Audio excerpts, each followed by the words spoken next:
disons, c'est le même rythme. Hein. Okay. C'est le même rythme qu'on utilise. C'est le rythme qui emballe directement. Okay. Dès que vous écoutez, vous êtes sur la piste. C'est ça. La rumba, ça se danse comment? Ça se danse à deux, ça se danse collé comme le zouk, ça se danse comme le compas. On danse, on tourne, on savoure la musique, on danse, on tourne, on fait des pas. La rumba se danse comment? On danse à deux. La rumba, ça commence à deux. Okay. Et puis, la première partie, c'est ce qu'on appelle couplet. Okay. Et la deuxième partie, là, c'est chauffante. C'est là qu'il y a l'ambiance. Là où il y a l'ambiance, c'est ça. Ouais. Mesdames et messieurs, attention, 21h26 sur la radio. Juna Janana.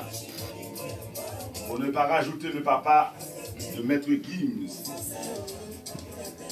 Tout le monde connaît en France, en Europe, de 6 ans à 77 ans. Attention, Charles, et là, c'est encore une fois, moi, je vous fais un compliment parce que lui, c'est un artiste, il a la voix. C'est pas, on écoute en studio, on a mis ceci, on a mis cela, et puis arrivé sur le plateau, il chante, et puis on dit, mais qu'est-ce que c'est bordel? Mais lui, c'est voix en live, en playback, sur les albums, c'est voix. Lui, c'est un chanteur normal, sans problème.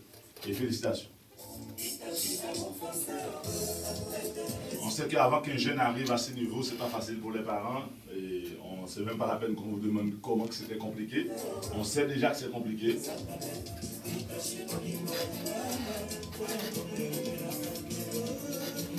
Et comment on compose? Comment vous composez? Et par exemple, sur ce morceau, vous avez composé ce morceau comment? Est-ce que vous avez un souvenir? Vous avez composé ça dans l'avion? C'est pas un matin où vous êtes réveillé, vous dites voilà, bon, ben, je vais composer. L'idée est venue, l'inspiration est venue, vous avez stylo, une feuille de papier, vous commencez à composer. T'as des artistes qui composent pendant qu'ils se voyagent, pendant qu'ils sont très fatigués, pendant qu'ils reviennent d'un concert, ils profitent de composer. Et en fait, tout peut leur inspirer, quoi. On peut être ici, là, on est à 15-20, et puis en descendant d'ici, vous dire, ah, voilà, bon, je vais essayer de composer sur ça, sur ça. C'est comme je disais tantôt, on peut composer par...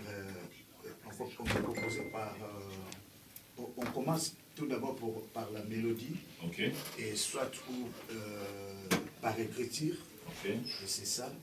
Et dès que tu finisses la chanson, tu appelles un guitariste qui t'accompagne. Okay. Donc, pour faire la mélodie, c'est comme ça que je procède, moi. Okay.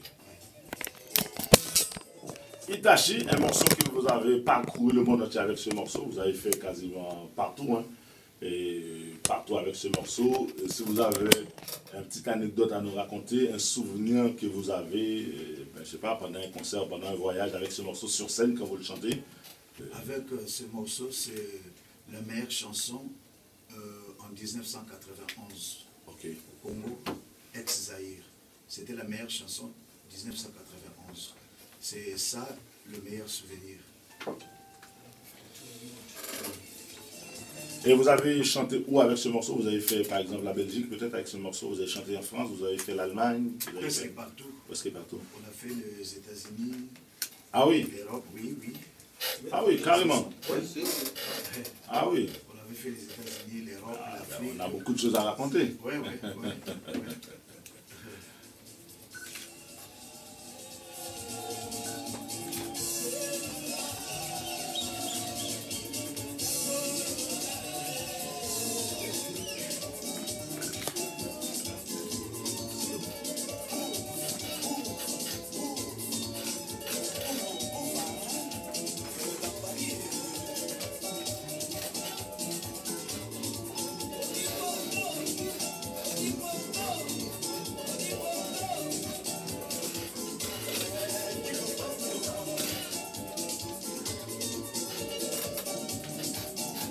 Et là, sur ce morceau, la guitare, là, cette partie-là, il y a un rythmique en dessous, là, la guitare déchaîne, là. Le soliste s'appelle Roxy Chipaka. Ok. Oui, il est vivant, il est ici à... Ah oui, carrément. Oui, Roxy Chipaka, il est à Bruxelles. Il est à Bruxelles.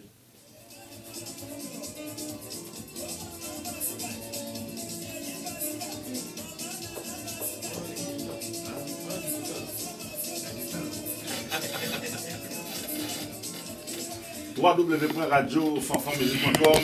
Une petite pause de publicité, on revient tout de suite après. Ne bougez surtout pas. Multitude de choix, de la bougie au livre de prière. Bonheur des îles, 142 boulevard de la Villette, métro Jaurès.